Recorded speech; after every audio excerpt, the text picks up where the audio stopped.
जब आपको गुस्सा आता है तो क्या आपका अपने दिमाग पर कोई कंट्रोल रहता है?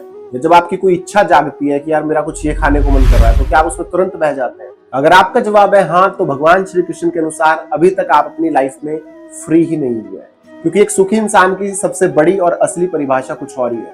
तो क्या है वो परिभाषा, चलिए डिकोड करते हैं गीता जी के 5वें अध्याय के श्लोक 23 में, जहां भगवान श्री कृष्ण अर्जुन से कहते हैं कि हे अर्जुन, शक्नोति है वह सोढ़ुम प्राग शरीर विमोक्षणात् काम क्रोधो वध्वम वेगम सयुक्त स सुखी नरः।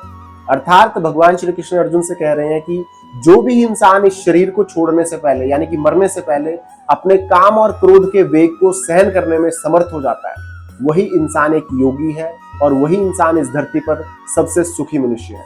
चलिए श्लोक के सार को एक बहती हुई नदी और बांध के एग्जाम्पल से समझते हैं। जब पहाड़ से नदी पूरे उफान पर बहती है तो सामने आने वाली हर चीज को वो तबाह कर देती है, लेकिन जब एक इंसान उस पर एक मजबूत बांध यानी कि पुल बना देता है तो वही तबाही मचाने वाला पानी पूरे शहर को बिजली और रोशनी देने लगता है। तो ठीक वैसे ही आपका गुस्सा और आपकी इच्छाएं भी उस उफनती हुई नदी के वेग की तरह हैं, और एक कमजोर इंसान उसके बहकावे में आकर अपने रिश्ते, करियर और शांति सब कुछ बर्बाद कर लेता है। लेकिन एक समझदार इंसान गुस्से के उस 10 सेकंड के प्रेशर को चुपचाप सह लेता है और अपनी एनर्जी को सही डायरेक्शन में लगाकर अपनी लाइफ को सेट कर लेता है। तो दोस्तों, गुस्सा आना या मन में कुछ विचार आना ये एक नेचुरल प्रोसेस है, लेकिन उसके आते ही तुरंत उस पर रिएक्ट ना करना, यही आपकी असली ताकत है। तो अगर आपने अपने जीवित रहते इन 2 तूफानों को झेलना सीख लिया तो आपको इस संसार में कोई भी दुखी नहीं कर सकता।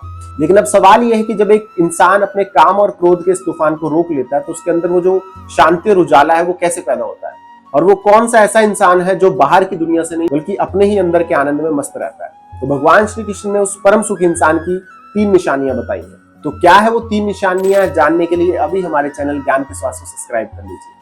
और अगर इस वीडियो से आपको कोई सीख मिली हो तो वीडियो को लाइक और शेयर भी जरूर करें ताकि औरों तक भी ज्ञान पहुंच सके, और कमेंट बॉक्स में जय श्री कृष्ण जरूर लिखें। तो आज की वीडियो में इतना ही दोस्तों, अब जल्द मिलेंगे अगली वीडियो में गीता जी के 5वें अध्याय के श्लोक 24 के साथ। तब तक के लिए जय श्री कृष्ण।